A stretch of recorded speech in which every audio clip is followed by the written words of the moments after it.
Everyone আসসালামু আলাইকুম, welcome to my page me food. এই তো আজকে সন্ধ্যা নাস্তায় সিঙ্গারা তৈরি করলাম, আলু সিঙ্গারা।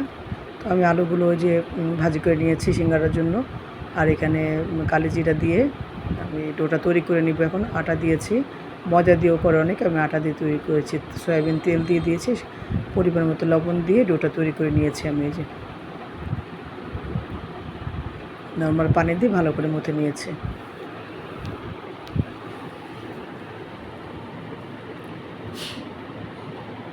এই পর্যায়ে এসে আমি এখন একটু তেল দিয়ে, সয়াবিন তেল দিয়ে ঢেকে রেখে দিব আধা ঘন্টার জন্য।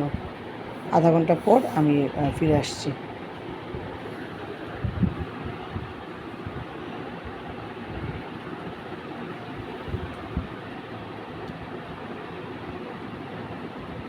এই তো আধা ঘন্টা হয়ে গেছে। তো এখন আমি একটা একটা করে লিচি কেটে নেব। নিয়ে আমি সিঙ্গারার মতো ডো তৈরি করে কীভাবে তৈরি করছি সেটা আমি দেখিয়ে দিচ্ছি, মানে কীভাবে বেলতে হবে। লম্বাটে করে বেলতে হবে সিঙ্গারার জন্য।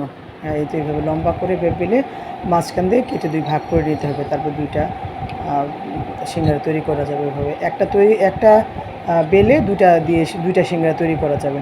এই তো আমি ভাঁজ করে নিচ্ছি। এভাবে ভাঁজ করে যে পুরটা তৈরি করেছিলাম সেই পুরটাও দিয়ে দিচ্ছি। এই তো এখন এই যে পুরটা দিয়ে দিচ্ছি, কারণ আমি ভাঁজ করে আমি সিঙ্গারা তাড়াতাড়ি করে ভেজে নেব। সবগুলো এখন বানাবো না, কজ টিচার এসছে, তো টিচারকে দিব। সো এখন আপাতত টিচারের জন্য আমি ভেজে দিচ্ছি। সো সেটাই আপনাদের সাথে এখন দেখাচ্ছি। বাকিগুলো পরবর্তীতে আমি বানিয়ে ভেজে নেব। এই তো আমার সিঙ্গারা, গরম গরম সিঙ্গারা তৈরি হয়ে গেল উইথ সস। তো ভালো থাকবেন সবাই। Thanks for watching. আল্লাহ হাফেজ।